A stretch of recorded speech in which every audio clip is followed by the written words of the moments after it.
ನೋಡ್ರೋ ಕಾರ್ಯಕರ್ತರ ಕಣ್ಣು ತುಂಬಾ ನೋಡ್ಕೊಳ್ಳಿ, ರಾಜಕಾರಣಿಗಳ ಮುಖ ಒಮ್ಮೆ ಕಣ್ಣು ತುಂಬಾ ನೋಡ್ಕೊಳ್ಳಿ.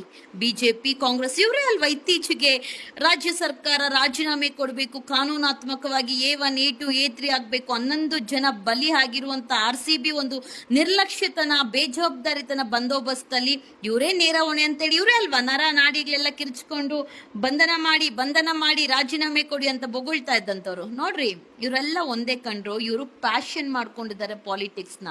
ಬಲಿ ಆಗ್ತಾ ಇರೋದು ನಮ್ಮ ಕಾರ್ಯಕರ್ತರು ದ್ವೇಷ, ಜಾತಿ, ಕೋಮು ಗಲಭೆ ತಂದಿಟ್ಕೊಂಡು ಅವನ್ ಜೈ ಇವನ್ ಜೈ, ನಮ್ ಬಾಸ್, ನಮ್ ಫಾಲೋವರ್, ಇವ್ರು, ನಮ್ ಗುರು, ನಮ್ ಶಿಷ್ಯ ಅನ್ಕೊಂಡು ನೀವುಗಳು ಕೋಮು ಗಲಭೆಗೆ ಸಿಕ್ಕಾಕೊಂಡು ನೀವು ಬಲಿ ಆಗ್ತಾ ಇರೋದು.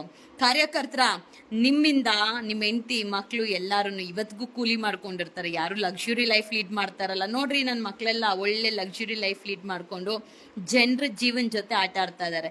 ಹೆಣಕ್ಕೂ ಹಣವನ್ನ ಕಟ್ಟಿ ಸೂತ್ಕ ಇರುವಂತ ನಮ್ಮ ರಾಜ್ಯದಲ್ಲಿ ಸಂಭ್ರಮಾಚರಣೆ ಮಾಡ್ತಾ ಇದಾರೆ. ಇತ್ತೀಚೆಗೆ ಹಾಕಿದ ಕಣ್ಣೀರು, ನವರಂಗಿ ಕಣ್ಣೀರು, ಇವರೆಲ್ಲ ಒಂದೇ.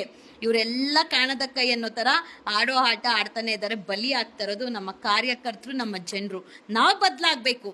ಇತ್ತೀಚೆಗಾಗಿದ್ದಂತ RCB ಒಂದು IPL ಕಪ್ಪು, ಏನೊಂದು ಕಪ್ಪನ್ ತಂದ್ರು, ದೊಡ್ಡ ಕಪ್ಪು ಚುಕ್ಕೆ ಇಟ್ಟು 11 ಜನನ ಬಲಿ ತಗೊಂಡು ಅಮಾಯಕರ ಪೊಲೀಸರನ್ನ ಅಮಾನತ್ ಮಾಡುವಂತ ಕೆಲಸ ಮಾಡಿದಂತ ರಾಜಕಾರಣಿಗಳು ಇವರು ನವರಂಗಿ ಆಟಕ್ಕೆ ಇನ್ನೆಷ್ಟು ಜನ ಬಲಿ ಆಗ್ಬೇಕು, ಇನ್ಮೇಲಾದ್ರೂ ಬುದ್ಧಿ ಕಲಿರೋ. ಇವರೆಲ್ಲ ಒಂದೇ ಕಂಡ್ರು, ಬಲಿ ಆಗೋದ್ ಕಾರ್ಯಕರ್ತರು.